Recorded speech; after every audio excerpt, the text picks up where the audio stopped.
Halo semuanya, yang terhormat, dosen pengampu dan teman-teman sekalian. Kami dari kelompok 4 akan mempresentasikan materi mengenai pitting corrosion atau korosi sumuran. Anggota kelompok kami terdiri dari saya sendiri, Cinta Adelia Agustin Nasution, dan rekan saya, Fazilah Wanis, dan Rian Arsyarafif.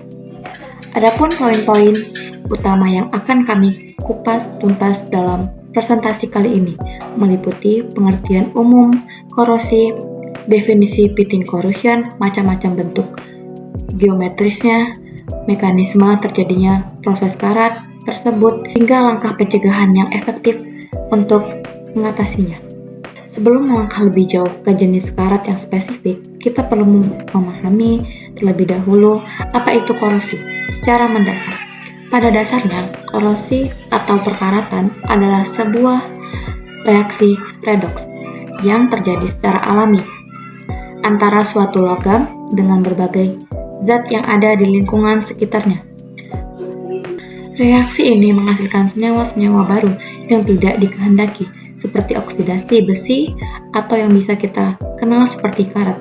Fenomena ini sangat lazim kita temukan pada material besi karena besi merupakan salah satu logam yang paling mudah berkarat di alam bebas. Nah, sekarang kita masuk ke pembahasan utama kita, yaitu pitting corrosion atau korosi sumuran. Berbeda dengan korosi merata yang menyerang seluruh permukaan logam.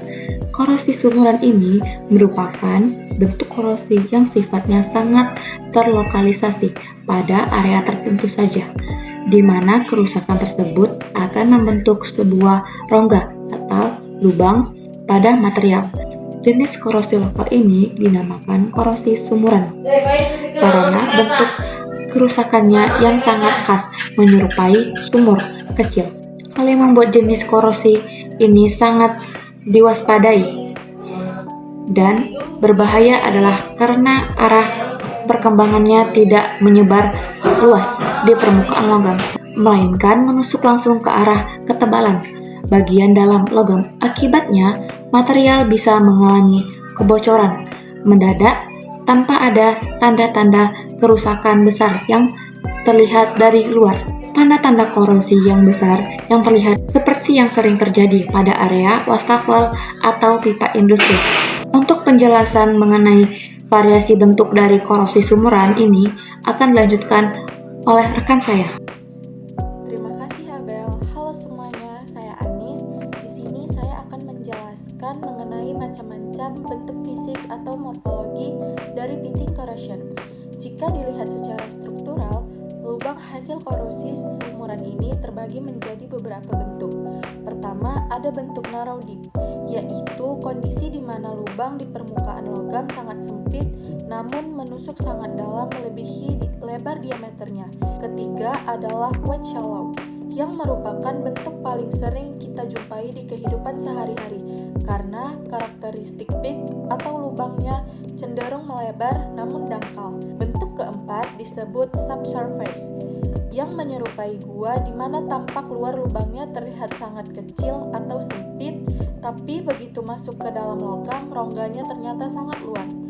Selain empat bentuk tadi, ada juga bentuk undercutting, yaitu lubang karat yang menjalar ke salah satu arah horizontal di bawah permukaan sehingga bisa membuat logam patah secara tiba-tiba akibat kehilangan tumpuan struktur. Terakhir, ada bentuk karat yang menjalar mengikuti struktur mikro dari logam itu sendiri, yang dibagi menjadi horizontal mikrostruktur.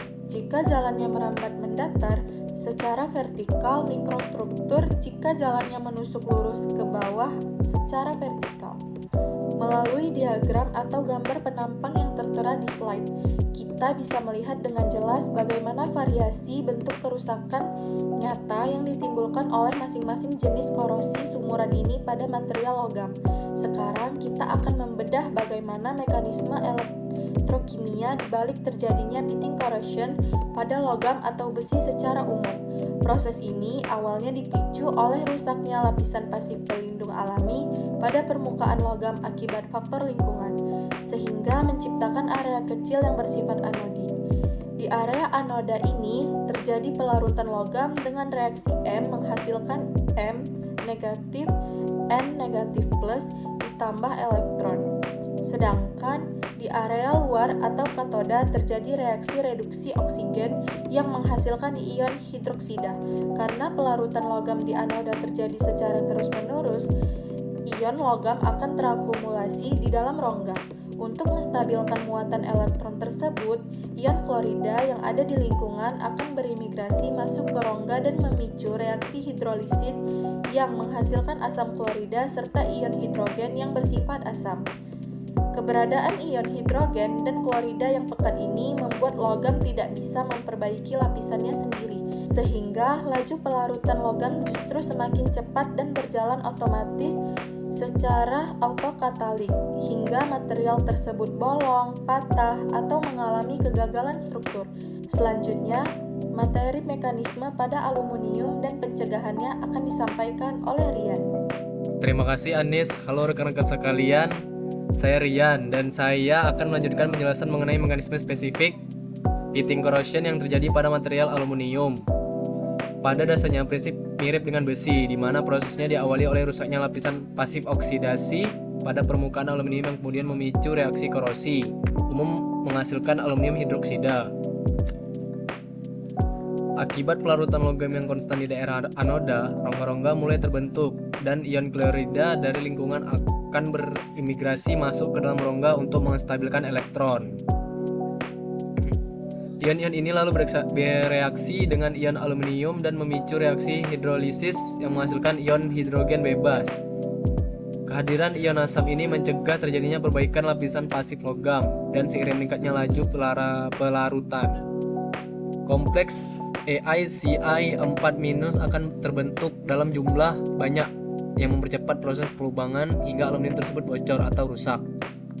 Melalui skema gambar di slide, kita bisa mengamati langsung bagaimana sirkulasi perpindahan elektron, migrasi ion klorida, serta pelepasan gas hidrogen terjadi di dalam lubang karat aluminium tersebut. Mengingat dampak dari korosi sumuran ini sangat fatal dan sering kali tidak terlihat, maka kita memerlukan langkah pencegahan yang terdepan dalam dunia industri.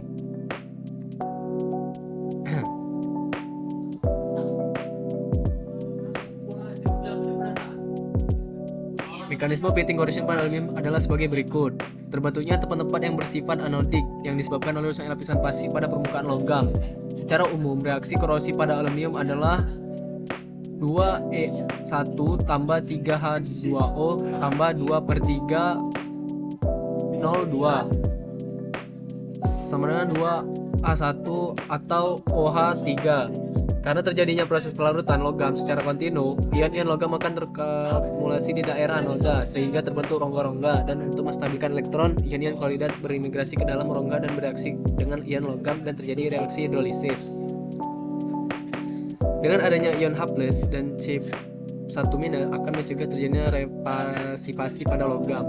Seiring dengan meningkatnya laju pelarutan, logam pada daerah monodik akan mempercepat migrasi dari ion klorida, sehingga akan memperbanyak terbentuknya A1C14, dan proses tersebut akan berjalan hingga logam tersebut terbentuk pitting atau lubang.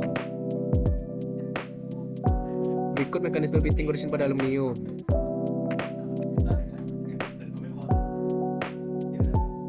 Pencegahan proses terjadinya pitting corrosion. Pencegahan dari pitting corrosion dapat dilakukan dengan cara antara lain sebagai berikut. Yang pertama, menggunakan material dengan elemen panduan yang ditunjukkan untuk pitting resistance, contohnya penambahan molybdenum pada stainless steel. Yang kedua, menjaga agar permukaan material merata. Yang ketiga, meng-coating material dan menggunakan proteksi katodik dan inhibitor. Keempat, jangan biarkan potensial melewati nilai kritis. Yang kelima, jika memungkinkan dioperasikan pada temperatur rendah. Terima kasih. Mungkin hanya sampai di situ saja. Sebagai kesimpulan dari presentasi kelompok kami, korosi sumuran merupakan ancaman tersembunyi yang wajib diantisipasi dengan pemilihan material dan proteksi yang tepat sejak awal perancangan struktur. Sebelum kami mengakhiri video presentasi ini, ada sebuah kutipan menarik yang ingin kami berikan kepada teman-teman, yaitu jadilah besi karena tangguhnya, tapi jangan pernah jadi besi karena sifat korosinya. Sekian presentasi dari kelompok 4 unit 4. Teknik Industri 26. Terima kasih banyak atas perhatiannya dan sampai jumpa.